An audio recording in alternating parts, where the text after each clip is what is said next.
Hari itu hari membosankan seperti biasa di toko kelontong. Aku sedang menyusun susu di kulkas saat Camilla, rekan kerjaku, datang dan berkata, "Laila, kau harus membantuku. Aku ada kencan besok malam, tapi aku sibuk. Apa bisa kau saja yang pergi?" "Tunggu, apa? Aku bahkan tak kenal teman kencanmu. Lagi pula aku ini punya pacar, Lincoln, ingat?" Kemudian dia mulai jelaskan padaku tentang layanan kencan ini, dan dia meyakinkanku itu 100% resmi. Kebanyakan hanya pria kesepian yang butuh ditemani. Yang harus kulakukan hanya ngobrol dengan mereka, dan tentu saja ada aturan ketat, tak boleh pelukan atau ciuman. Dan di akhir kencan mereka akan membayarku. "Tidak, terima kasih. Tak mungkin aku akan lakukan itu." Setelah shiftku, aku pulang ke rumah melihat ibu kosku berdiam di depan pintuku. Dia mulai memakiku kalau aku masih hutang padanya uang sewa senilai 5 bulan. Dan jika aku tidak membayarnya akhir pekan ini, dia akan mendepakku. Aku memohon padanya untuk memberiku lebih banyak waktu, tapi tiada guna. Ya Tuhan, harus bagaimana? Di mana bisa ku dapat uang sebanyak itu dalam waktu singkat? Oh, tunggu dulu. Bagaimana dengan layanan kencan Camilla? Sepertinya aku tak punya pilihan lain, jadi ku telepon dia dan setuju untuk pergi kencan. Jadi, disinilah aku di malam kencanku yang aneh. Ku kenakan gaun paling sederhana yang bisa kutemukan. Oh astaga, tentu saja aku merasa gugup. Aku tak punya ide harus berkata dan berperilaku bagaimana. Oh, itu pasti dia. Ya Tuhan, Camilla, bagaimana mungkin dia lupa sebutkan kalau pria itu berumur 50-an? Orang akan mengira dia sugar daddy-ku. Tetap fokus, Laila. Aku tak bisa mundur sekarang karena tempat tinggalku bergantung hal ini. Jadi, perlahan ku dekati pria itu. Awalnya dia tampak terkejut. Itu jelas, maksudku dia menunggu Camilla. Kujelaskan situasinya padanya, dan dia tak marah atau apa. Dia hanya tersenyum padaku dan kami mulai ngobrol.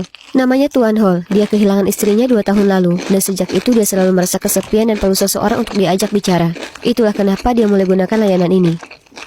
Dia sebenarnya cukup mudah diajak bicara, sehingga malam berlalu dengan cepat tanpa ada masalah. Setelah kencan itu, dia memberiku sebuah amplop dan mengatakan padaku betapa dia berterima kasih padaku untuk mendengarkan keluh kesahnya. Aku ingin sekali pulang dan membuka amplop itu, tapi kemudian dia mulai bicara tentang anaknya yang patah hati. Tiba-tiba dia tanya padaku apa aku mau ngobrol dengannya. Jelas, ku tolak, karena ini hanya sekali untuk membantu Camilla. Lagi pula, aku punya pacar, yang mana dia akan sangat geram jika sampai tahu soal ini.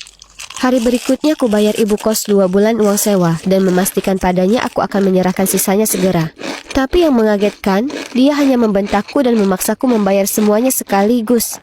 Ya, kurasa disinilah aku sekarang, di sebuah kafe, menunggu Tuan Hall dan anaknya. Oh, itu dia. Dan itu pasti anak laki-lakinya. Astaga, bisakah dia terlihat lebih kesal lagi? Hai, aku Laila, senang bertemu denganmu. Tak usah repot. Aku hanya di sini karena ayah memaksaku. Jadi kita akan segera selesaikan saja.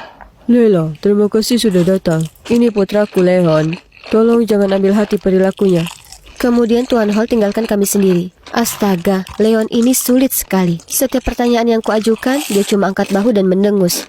Lalu akhirnya dia bicara dengan sinis berkata, "Jadi Laila, kuharap uangnya sepadan." "Apa? Sungguh tak sopan." Lalu dia melanjutkan, "Kau pasti putus asa. Apa kau tak malu pada dirimu sendiri?" Dia orang terkasar yang pernah kutemui. Tapi, ya, aku putus asa butuh uang. Jadi kuhela napas dalam-dalam, lalu mulai cerita padanya tentang diriku. Saat waktu habis, kuucapkan selamat tinggal padanya dan pergi. Sungguh pengalaman yang tak mengenakan, tapi paling tidak itu terakhir kan? Salah, karena Tuan Hall memintaku bertemu dengannya beberapa kali lagi. Siapa aku untuk membantah? Maksudku, aku butuh uangnya. Tapi Leon mulai membuatku jengkel, karena yang dia lakukan hanya menyenderkan badan di kursi, menyeruput minumannya, dan tak berkata apapun. Jadi, aku yang harus bicara terus. Aku mulai cerita padanya semua hal, tentang masa laluku, keluargaku, dan teman-temanku, dan bahkan rencana masa depanku. Dan Leon hanya duduk di sana mendengarkan semuanya. Untungnya akhirnya selesai. Lalu Tuan Hall membayarku, jadi aku tak harus bertemu Leon lagi. Karena beberapa minggu terakhir disibukkan dengan kencan bersama Tuan Hall dan putranya, aku tak sering bertemu dengan Lincoln. Jadi, di akhir pekan, kuundang dia datang ke tempatku dan masak untuknya. Kami duduk di sofa sambil nonton film saat Lincoln berkata dengan nada serius, "Laila, kita perlu bicara." Tapi tiba-tiba ponselku berdering. Itu Tuan Hall. Aku segera ke balkon untuk mengangkatnya. Dia ingin aku jadi pasangan Leon di pernikahan putra tertuanya.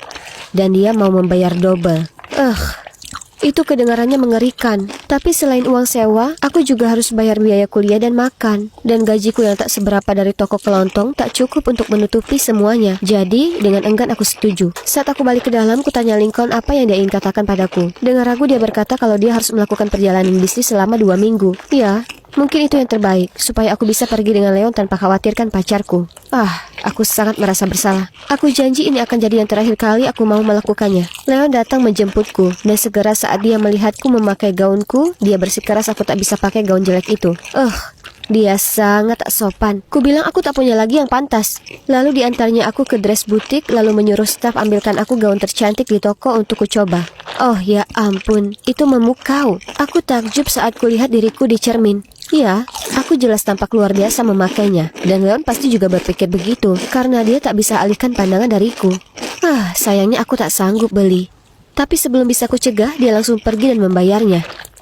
Sungguh mengesalkan. Aku sedang duduk di gereja menunggu acara pernikahan mulai, saat Leon mulai menggoda beberapa gadis. Syukurlah Lincoln tak seperti si brengsek itu. Kemudian semua orang duduk dan pernikahan dimulai. Mempelai pria berjalan ke altar dengan setelan jas mewah. Astaga, pasti senang jadi orang kaya. Tapi bukankah itu? Apakah itu Lincoln?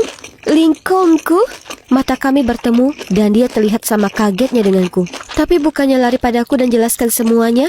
Dia hanya mengacuhkanku dan melanjutkan pernikahan. Aku harus lihat mereka mengucap janji, bertukar cincin, dan berciuman.